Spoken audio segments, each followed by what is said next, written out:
You look at that one. She looks better all wrapped up than the rest of them do unwrapped. Her looks were so stunning that she was dubbed the most beautiful woman in the world. Smoldering sensuality with an exotic accent to match. If I can't see Paris when I open my eyes in the morning, I want to go right back to sleep. Even her name, Hedy Lamarr, sounded dark and mysterious. But although she shared the screen with Hollywood legends like Clark Gable, Goodbye, stranger. Okay, stranger. Spencer Tracy, George, well, you're not going to sit in that hotel room all alone, are you? Why don't you go to a movie? They've all got happy endings. even Jimmy Stewart, Well, I guess that takes care of the formalities. people rarely remember Hedy's talent. Most remember only that face. The boys abroad during the Second World War voted her the most desirable pinup that they could possibly see. So she had a great deal of fame and fortune, but not that inner satisfaction that she wanted in life. Richard Rhodes is best known for his Pulitzer Prize-winning work on the making of the atomic bomb. But turns out his most recent book about Hedy Lamarr is just as explosive. So what got a science writer interested in a half-forgotten celebrity? Well, quite simply, these. Is this the actual patent? These are two of the drawings from the patent, yeah. This was Hedy's other side, the intellectual side. And had it turned out, might have been the blueprint for success far beyond Hollywood. What was the one thing that surprised you the most, you think, during the course of putting this together? The sheer inventiveness of the invention. That invention, this maze of wires and switches, is Hedy's idea for a secret communication system, specifically one that could guide a torpedo using technology called frequency hopping, so that signal couldn't be intercepted. The first question is, what? A Yeah. Hollywood star? What was she doing inventing some piece of electrical engineering? I mean, this wasn't the ShamWow. This was like a pretty sophisticated Yeah. thing. It was. Have you ever seen eyes like that? So full of love for you? Her life reads like a Hollywood script. The glamorous movie star by day was by night the lonely immigrant, channeling her inner Thomas Edison. She set aside one room in her home, had a drafting table installed with the proper lighting and the proper tools, had a whole wall in the room of engineering reference books, and invented. It was a hobby that remained obscured in the shadow of her celebrity, one she rarely revealed, even to her own son. She was such a creative person. I mean, non-stop solution finding. If you talked about a problem, she had a solution. And I'm sure Hedy was doing it with him. Looking back, Anthony Loder, the product of the third of Hedy's 6 marriages, says his mother's tinkering just may have been an escape. She wanted to stop all the Hollywood stuff, which she didn't really enjoy.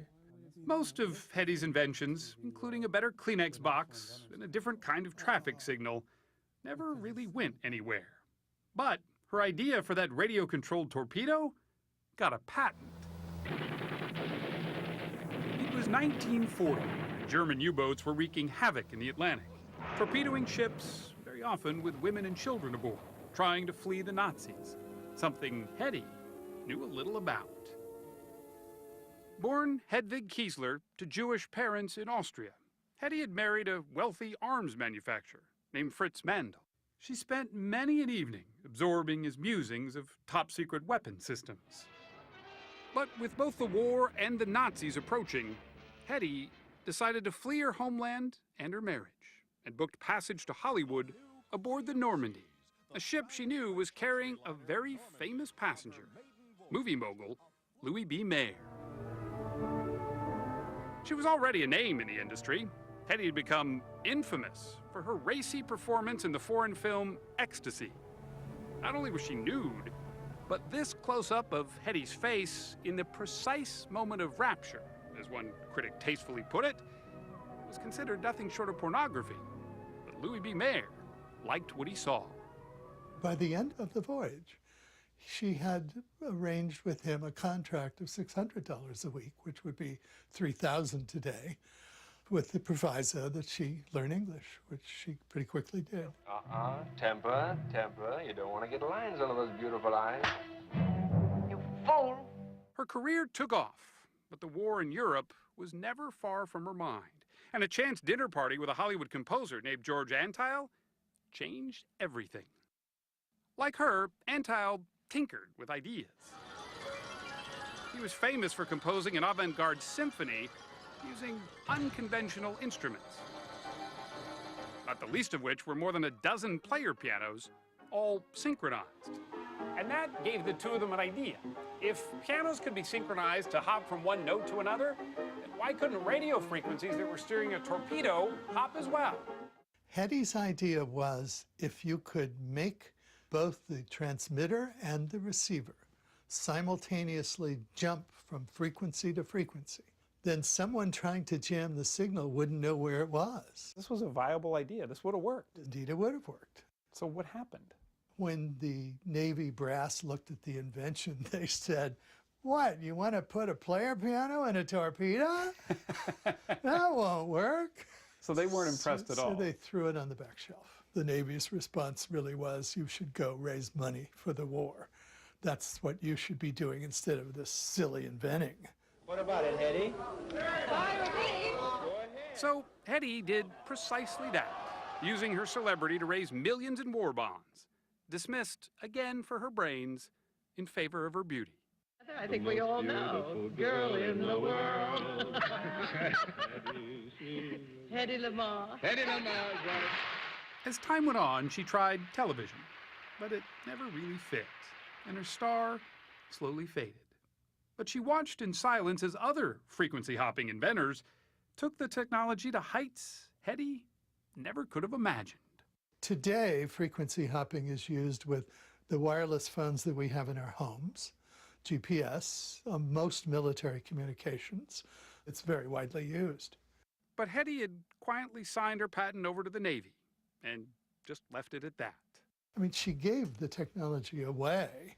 It seemed to her the very... Never made a dime off it. No. It seemed to her the very least they could do was pat her on the head and give her some acknowledgement. More than 50 years after her original patent, Hedy did finally get some acknowledgement, even a few awards. But she didn't show up to accept them. By then, botched plastic surgery had left her mostly a recluse. She lost her looks, she lost her confidence, she lost her value, she lost her worth. Hedy Lamarr died alone in Florida at the age of 86. Her obituaries began with what everyone already knew, her beauty, but generally made only glancing references to that invention, the one she hoped would have showed the world that her mind was beautiful too.